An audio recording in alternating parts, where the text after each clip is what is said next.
episode of the Next Fix podcast. We were seeing people with experience in recovery, and they're on the better end of that journey to set an example for all of us that might be in the trenches or people that are a few rungs lower on the ladder. We can look up at these individuals and see these examples of what's possible once we start getting the work done. And today we have a good friend, Chris Mack. He's full of energy.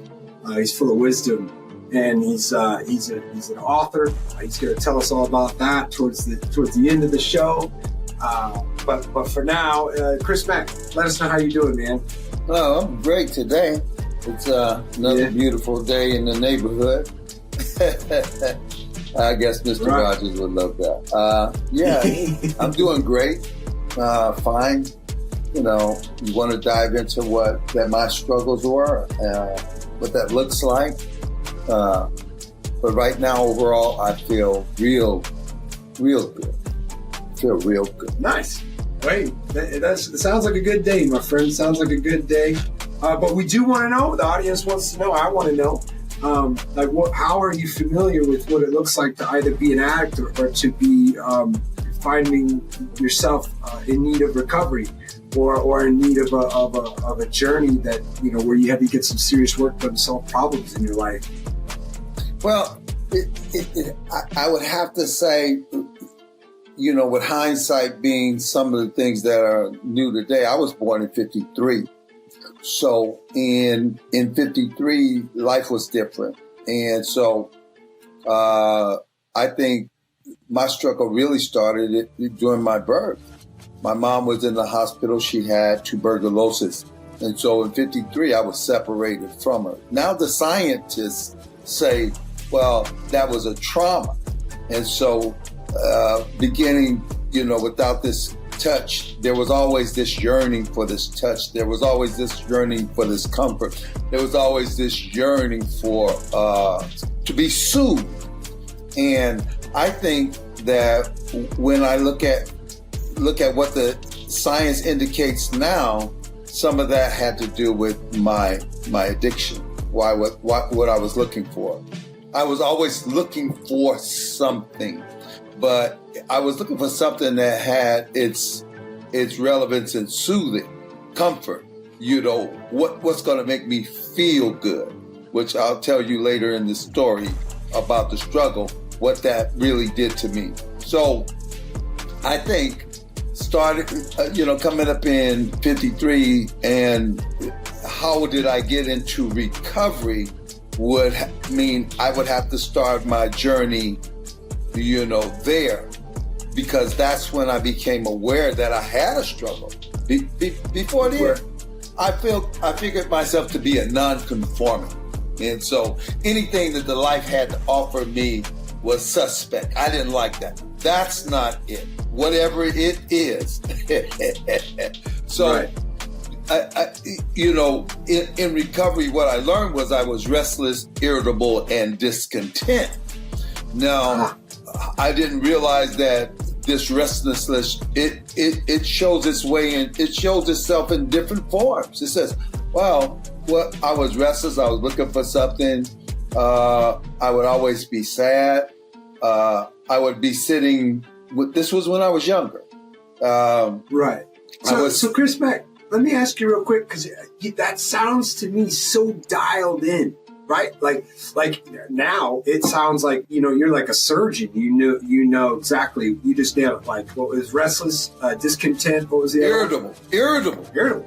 Right. But you're saying it now because you know damn well, like, you got it pinned down, but like it wasn't always like that, I imagine, right? Like, because I feel like when I first started trying to figure it out, I couldn't tell somebody exactly the three things that I was wrong with me, right? So it sounds like, man, you've done a lot of work to like get that zeroed in on those 3 points, right? Those 3 problem areas, right?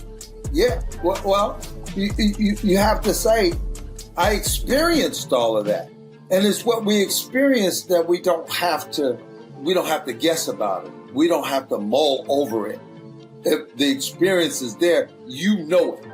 Now it's something that's known. However, it's something that is not running or ruining your life because you understand it. You now have it at bay, but you now have it as a place of analyze. You can use it for analyzation. You can say, at any given moment, at any given day, am I restless? And am I irritable? Am I discontent?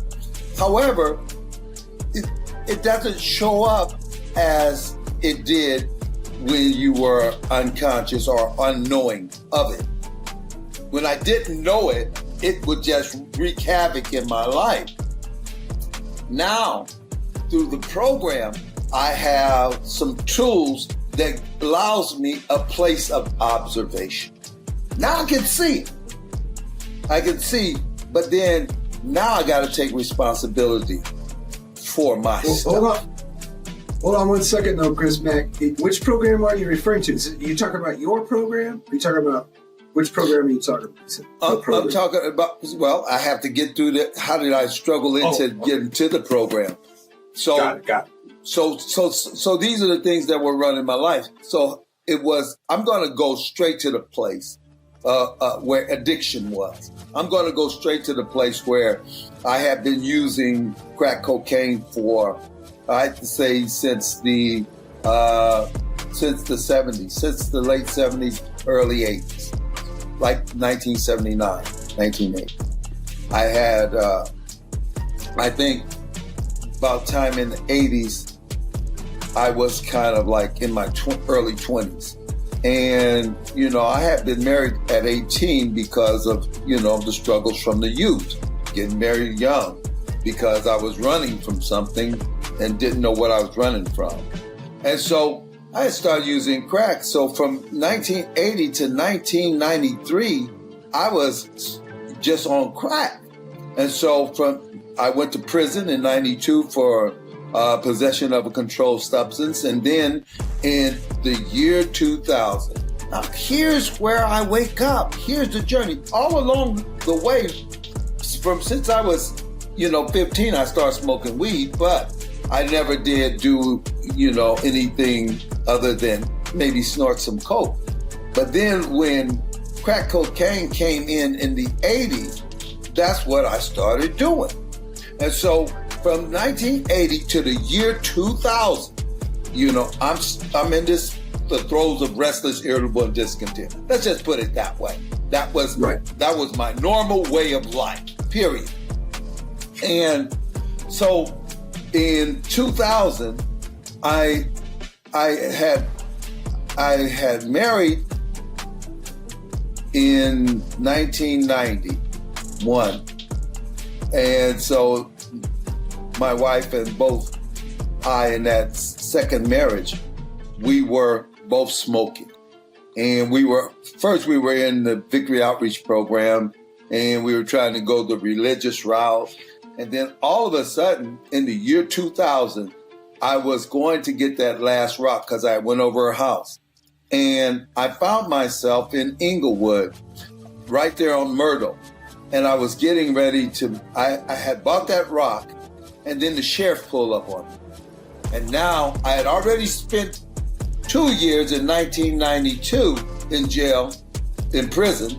And so I was standing there with this rock in my glove, and I was saying, man, I don't want to go back to prison and be stuck like that. And then all of a sudden I realized that there's this voice that says, you won't see one day in the state penitentiary.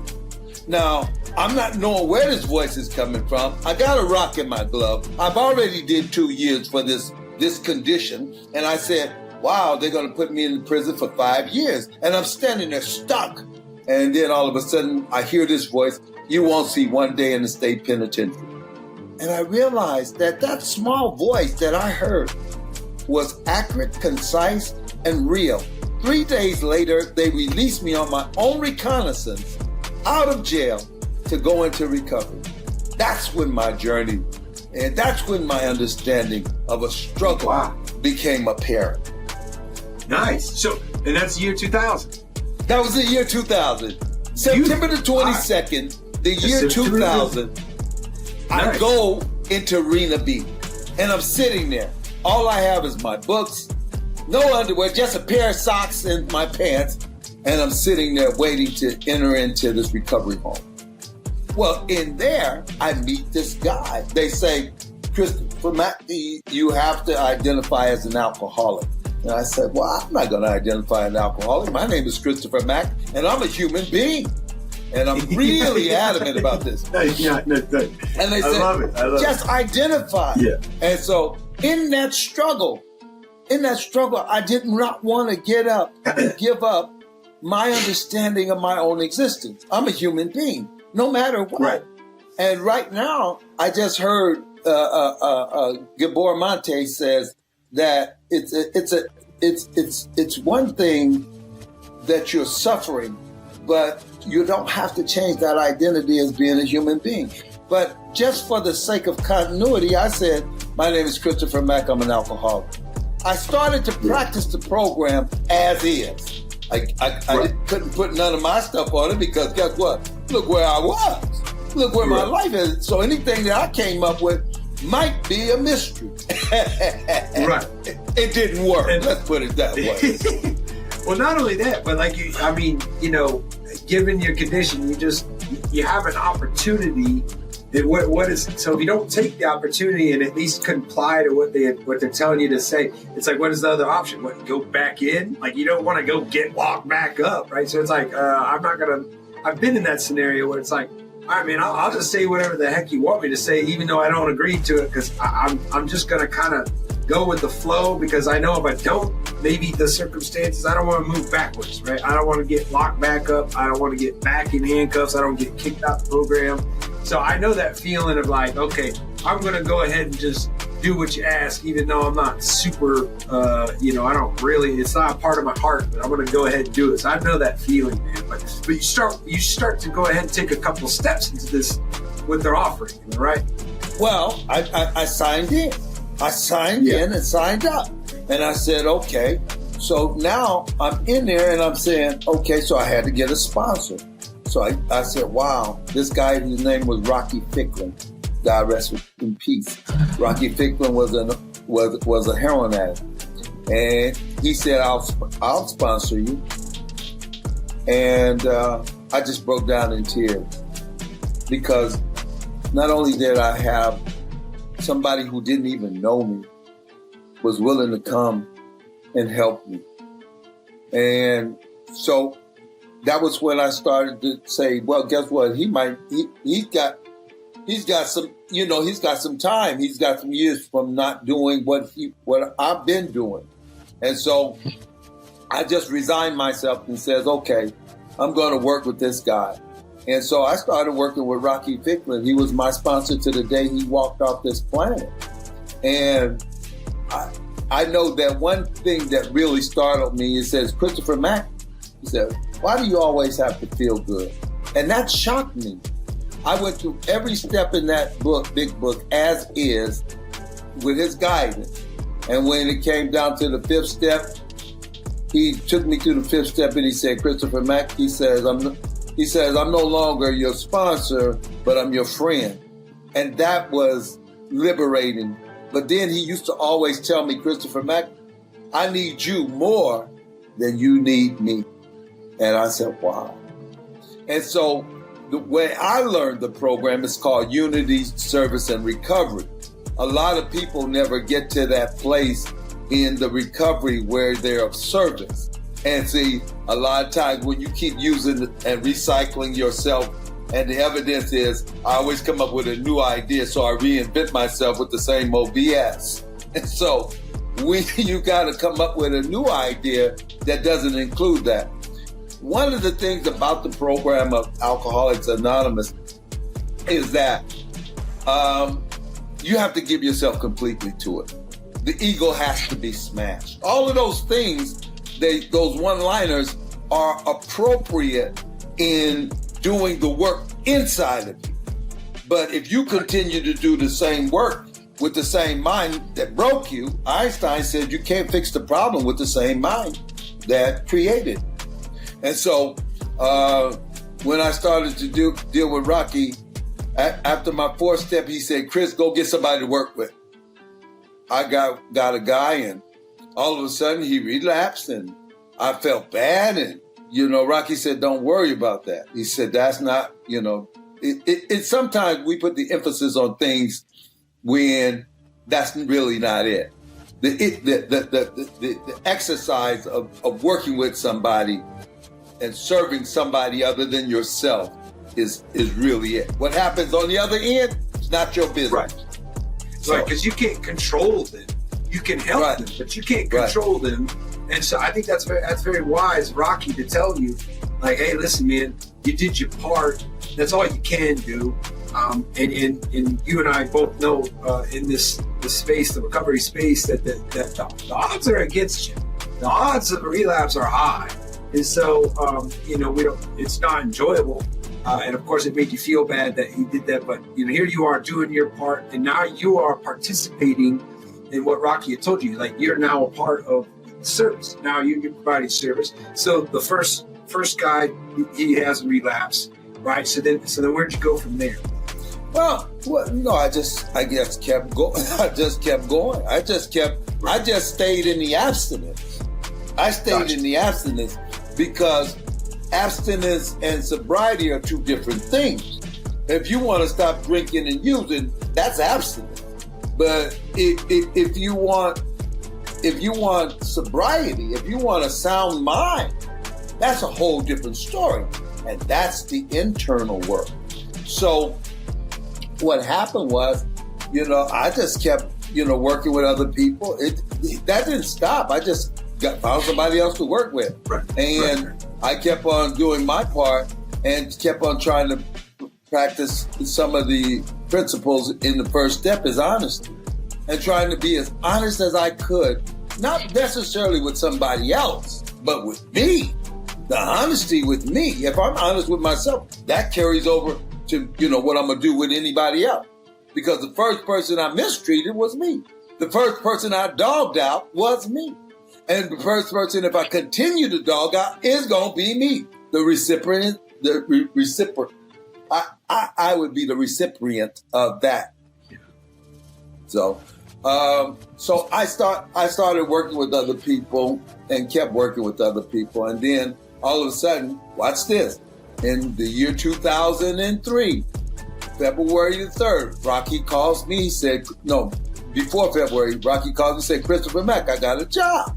I said, what? Because I, trying to go back to school, trying to go to junior college. Because, that really wasn't me. But he said, I got a job. I said, Rocky. He said, really? And he said, because Rocky was doing HIV counseling and testing for this company. And I said, okay. He said, I want somebody to do outreach. And I said, okay, Rocky. And so I went. They gave me the job. And so I've been on that job for 21 years because Big Rock, he called me. I've done a lot of things for that agency that has to do with working with people who are suffering from, I've been working with the homeless population in Skid Row, downtown Los Angeles. For 21 years, I've been walking the street. Wow. And if anybody is familiar with that community, it's a tough, the community down there in LA, big cities like that, that's the hard yards, man. You're in there doing the Lord's work, and that's amazing. And so, are you doing that now, or what are you? Yeah, I'm still there. I am still there. Right. That is the most unusual service position one could have, because you have to do it with no judgment.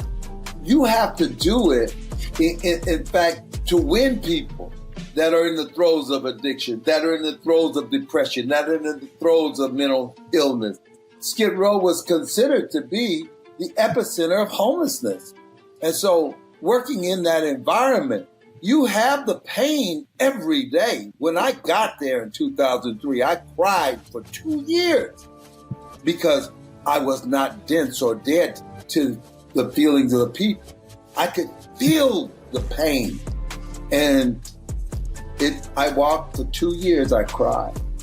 And then after the 2 years, I realized that people recover from all sorts of conditions. That is the world's largest recovery zone, period.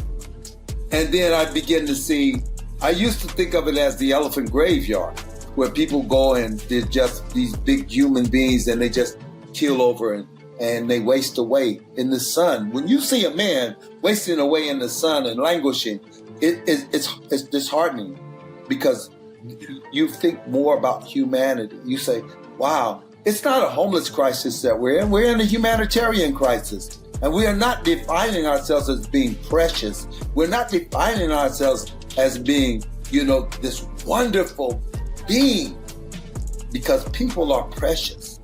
People should look at, and so you cannot judge a man when he's hurting and he's down. And all you can do is be somebody there that listens and says, okay, I may have something for you. But then if you don't have something, don't promise nothing. Because you already have people who have been defeated and disappointed about life, period. And you know what? So consider a scenario like you're talking about, and say I don't have something to offer. Maybe I'm not in a position to lend a helping hand, and I'm not talking about giving money, something like that, or donating food or something like that, whatever the case might be. But if you can relinquish your judgment, that's enough to change the world. If as a whole, if we were all to look at that person, and actually this happened a couple hours ago. There's a lot of garbage around my neighborhood, and it's very clear that there was this man. He doesn't look well, and he's going into the garbage cans and he's pulling out garbage. Apparently, he's most likely looking for food. He doesn't look well. I don't know what exactly his circumstances are, but as I walked toward him, I just, I didn't spend too much time, and I wasn't in a position. I was with my baby and my wife, and I wasn't in a position to really get in there and do much work for him. But what I said is to myself, man, I hope his day goes better. I hope something happens for him. And I didn't think I didn't think mentally. I didn't ostracize this person. And I think as a whole, if you can't do much, at the very least, you cannot judge the person. And I think that's a step in the right direction. Now, I'm also a person that I'm familiar. I was homeless for some time in Florida. And so I do have somewhat of an understanding. So maybe I have a little bit of an advantage for trying to for lack of judgment, there's people out here. And like you said, the man in the hot sun, just out there, just baking away with very little options. And who knows what the past has dealt that person. It's hard, and we don't know their story. So I think a good step in the right direction is like what you're saying. It's if you can't lend a hand, I believe if you could just not judge them, it's at least something, even though it's not shouting from the rooftops and it's not donating a bunch of time or money. It's a step in the right direction energy-wise. Am I right? Of course it is. Listen, that's a reasonable behavior for the individual, to at least examine within yourself. See, one of the things is people keep telling us and giving us narratives, and we bite them and we buy them. But if you say that what is truly homelessness is a socioeconomic condition, it's brought on by policies and politics, people with mean. So the man that has the gold makes the rules. And so some of those, and then you're right about opportunity. You're right. Some people have lost opportunity. When I look at somebody who's homeless, I think about the elevator operator. I think about the telephone operator. I think about the gas station attendants. I think about how industry, the ebb and flow of industry that dies and people's career leaves. General Motors left Detroit and it went blight. Now it's in gentrification. In downtown Los Angeles in 1980, their Van Nuys plant closed and the Southgate plant closed. The Goodyear rubber went out of business. 75,000 people went on pink slip. So when we look at the condition, we have to look at society as a whole. We have to see where are we going socially with this thing. And then if people feel ostracized and unwanted, they begin to rebel against that and say, you don't want me, forget you. So we have to understand what it means to be disenfranchised. And economics seems to be at the forefront of what it means to be franchised in a society that says, value not the man, but value the property. I don't know. That's what I see. Yeah. Well, hey, man, I love the fire. Christopher Mack, man, you've got, I love the history and the fire. And I think you put that fire into a book. Am I right? We want to know, man. I know you, I want to know about it. And I believe you're co-authoring this book. And there it is. I did co-authored this book. This is called The Journey Within. And the way that we got to this book is that one of, the byproduct of working in those steps is that there is this recovery that takes place. But there is a byproduct, it's called inspection, reflection and inspection. So you're in inspection yourself all the time. There's this way that you're looking inside. And so I found out that I was always going inside. Hey, with no excuses and with no judgments and with no brutality on myself. And so I said, this is the dynamics of recovery, introspection and reflection. And when you do that fourth step, you're able to learn how to practice that. And, daily, you're always looking inside. How could I have done better? What can I do? What was my part in it? Those are things that begin to shape and mold your perception, not only of yourself, but of the external world. So like if I do something to somebody, I can go to somebody and say, hey, look, excuse me, I did something that I shouldn't have done. And then I get better at not doing that so I don't have to go and apologize. So I don't have to go and apologize. Nobody wants to be out on that camp. But what happened was I realized that the dynamics of recovery is the journey within. And so we actually, my partner and I, Wanda Webster, we did this. Let me get this. The Journey Within. The Journey Within, Wanda Webster and Christopher Mack. And let me read. So it says, do you desire a different or better life for yourself? Do you feel like something is missing from your fairly good life? Have you started to change only to fall back into your old patterns again and again? Do you want a better understanding of human nature, the mind, and how addiction can take over in the subtlest ways? Do you want to try some new techniques to break through those stubborn patterns and habits? Do you love to hear stories and then learn more about yourself through them? Do you like to watch films and really relate to what the characters are going through? Then this book is for you. Know that when the light hits you, there is a shift in the soul. In that connection, we have to participate fully. So this is called How to Create the Dynamics of Recovery to Transform Your Habits and Become Your Authentic Self. The authentic self is something that has never been touched by none of the stuff that happens to us. But we lose sight of it and we lose participation with our own inner being. And so what this book helps you to do is to discover that. And in Alcoholics Anonymous, they talk about uncover, discover, and discard. So we're able to find ourselves without this mental gymnastic and a mental manipulation. And we are able to feel and think in unison. So if we're feeling and thinking what we're feeling, we're balanced. A lot of times our emotions are over here and our mind is over here, and who knows where the body is.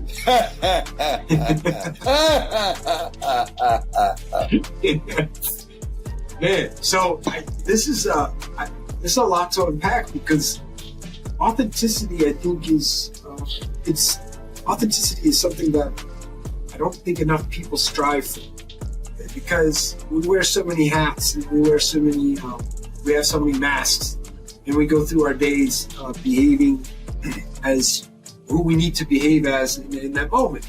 And I think that there's a certain utility to that, but I agree with you that inside there is one authentic self that lives in there.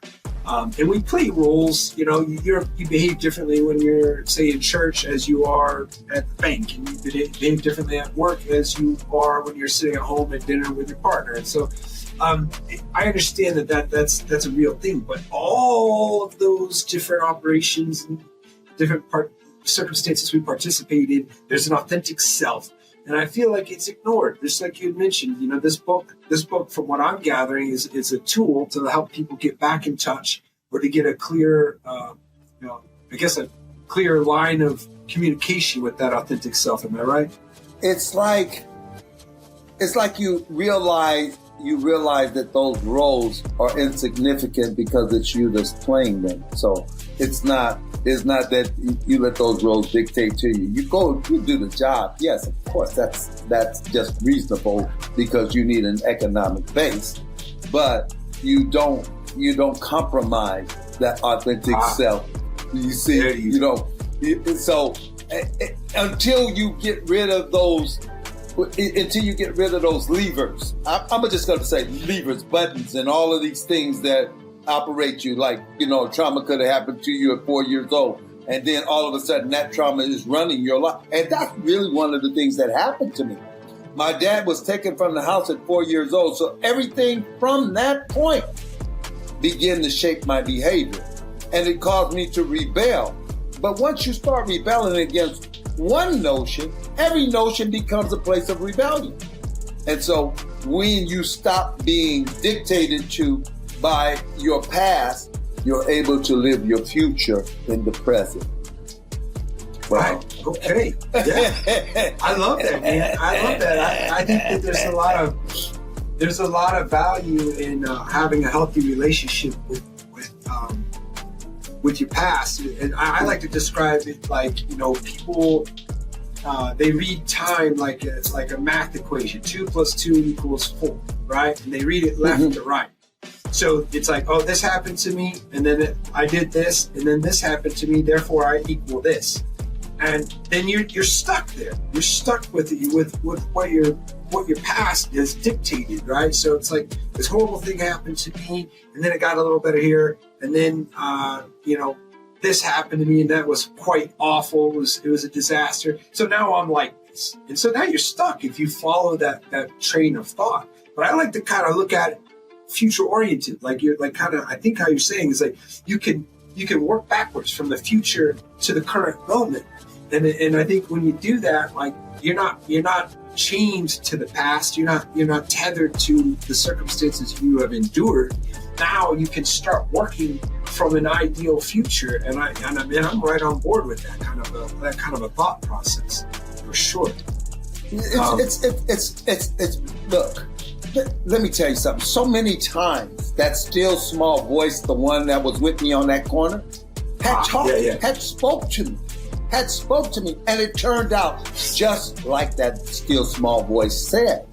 However, we live in a society based on schizophrenia, just like you just said, because I'm the wife, I'm the husband, I'm the doctor.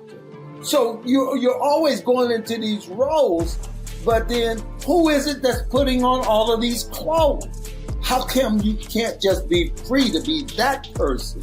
And so now, guess what I like to say? Now you're present for the event. And what is the event? My life. That's the event. I'm present in my life. That's the event. I'm communicating with myself. I have 5 C's for a healthy relationship. Let me tell you. 5 C's, it's also in the book. 5 C's: commitment, communications, cooperation, consideration, and compromise. But that relationship begins with yourself. And now you use those 5 C's in a dynamic way with others that you relate to. That's a healthy relationship. Commitment, communication, cooperation, consideration, and compromise. Those are 5 C's. I love this. 5 C's. And so are the 5 C's, are they equally as important, or are they sequential, or are they just all? I like it. I like it. You're the first person that ever asked that. They're dynamic. They're not sequential. They're dynamic. Ah. So, see, you're the first person that got it. Well, at any given moment, let's give it as your wife. So you're probably watching basketball. So that day, that big game is coming on, but she wants to go, somewhere that's going to be pleasing to her. You a really adamant fan. I got to see this game. So what do? You use compromise, use consideration. You said, honey, I realized now, you see how you did that? That's dynamic. Because you're already in commitment, you're already in cooperation. So now you use compromise and consideration. How you like that? I do like that. That's an amazing framework, and I like that a lot. I'm working on it. I'm newly married, so I am. No, look. I'm trying to build my 5 C's. No, you got it. But no, remember what I said. I said the 5 C's the relationship belongs to you first. You use those 5 C's with yourself. You were committed. Right. You went into a place, you went into recovery. Let's just say you committed to your recovery. Then all these wonderful things start happening to you. So that was committed. And now you communicate according to things that are healthy for you and helpful to you. And you communicate that to yourself. You cooperate in the sense that, you know what, no, I got to go and pass on what old Ricky's getting ready to do because I know where he's going with it. And so you say, compromise, Ricky, I can't walk with you. I can't talk with you because, I'm not about that thing. You just compromise and considered yourself and you just let it. So you dynamically go back to the commitment. See, you've been practicing these 5 C's with yourself. That's the relationship. You have to have a healthy relationship with you. That's the truth. That is the truth. And that's something that I think that, I think a lot of, I think maybe the youth seems to struggle these days a little bit more. I feel like because I feel like a lot of them are isolated and then having a healthy relationship with themselves is as a result of that isolation. But that may not be here or there. But no, I agree with you. That you have to start here. And I mentioned this in the last podcast. I hate to keep beating a dead horse here, but like put your oxygen mask on first on the airplane. It's a cliche, but it exists. People need to start with themselves, and if you are well, you will emanate that energy. That wellness will just expand from yourself. It's like, and if you don't have that right, and you go, and I think you had mentioned this earlier about helping somebody, maybe a homelessness situation. If you're not in a position yourself to really help an individual, whoever it may be, then, you may not be able to do a whole lot of good. You might do harm. So it's like trying to help somebody out. It's like a person that's not physically well trying to explain to a person that's not well how to exercise. It's like, man, it doesn't work out like that, right? So this is why I think, Christopher Mack, your work is so great, is because you've been cultivating and crafting this wellness in yourself, right? Here you are, very well man, and you're yelling from the rooftops on how you got there, and I think that's a blessing. I think that's our responsibility, is to help people that are a few rungs on the ladder below us, right? Well, let me tell you, I'm learning how to love Christopher. So I don't want to say I got that thing all together and stuff like that, because that's just not what truth looks like.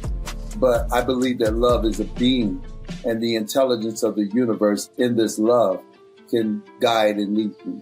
So I'm just learning. And sometimes I have to be kinder to myself than I was yesterday. And so if I'm kind to myself, then that kindness can go to others. So, I walk this thing. I don't want to be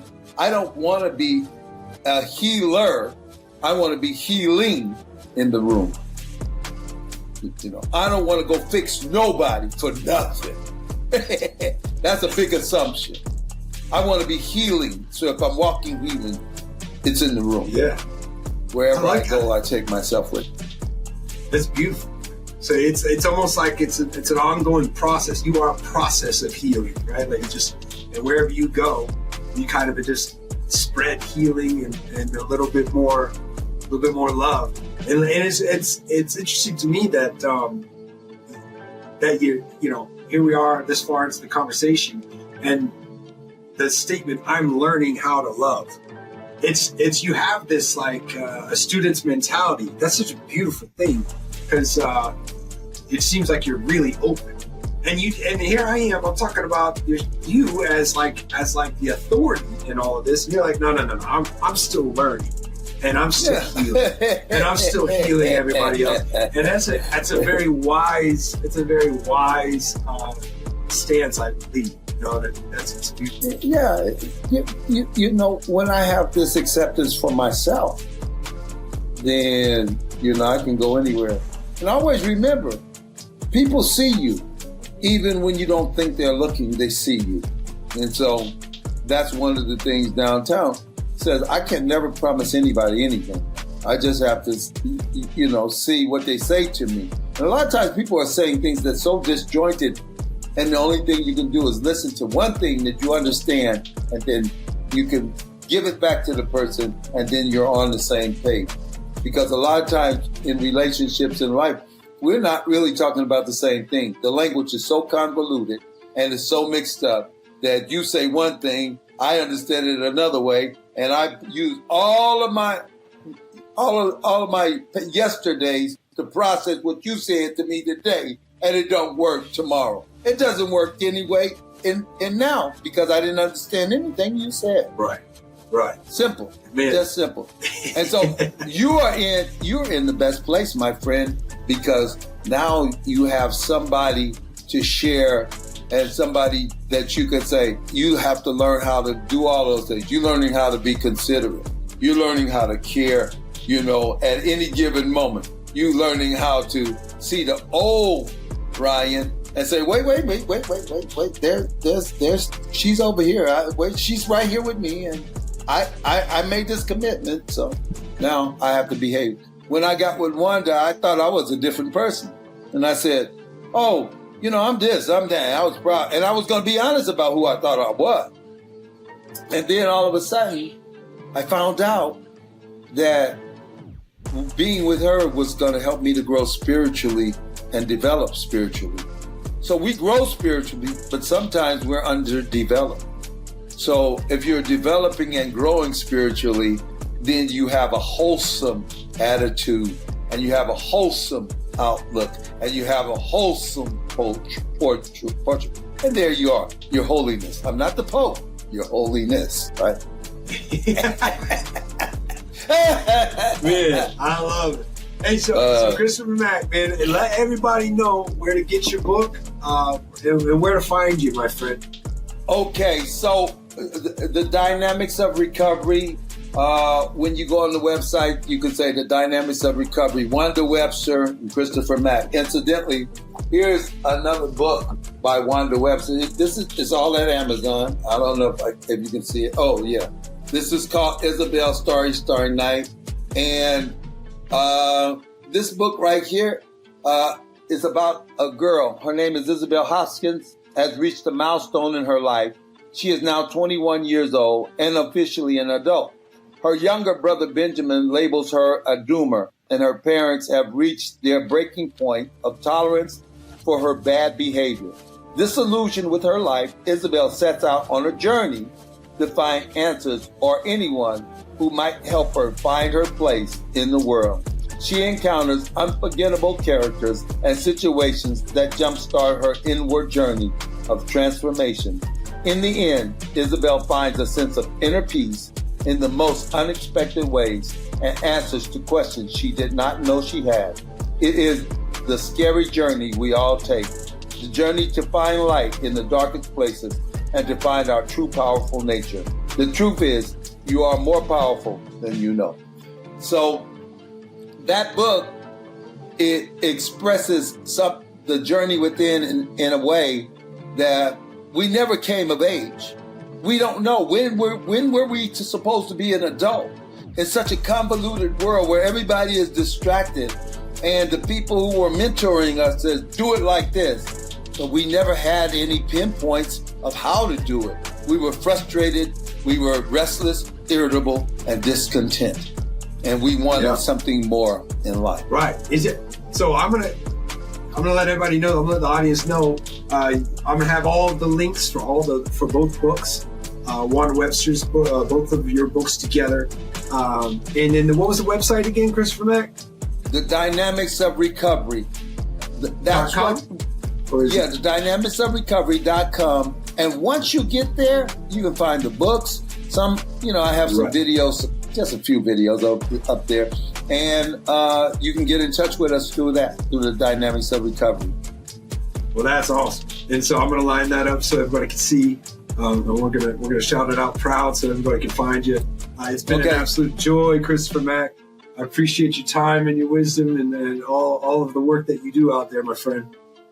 Well, if you ever want to shoot the breeze, call me and we can just talk. Yes, sir.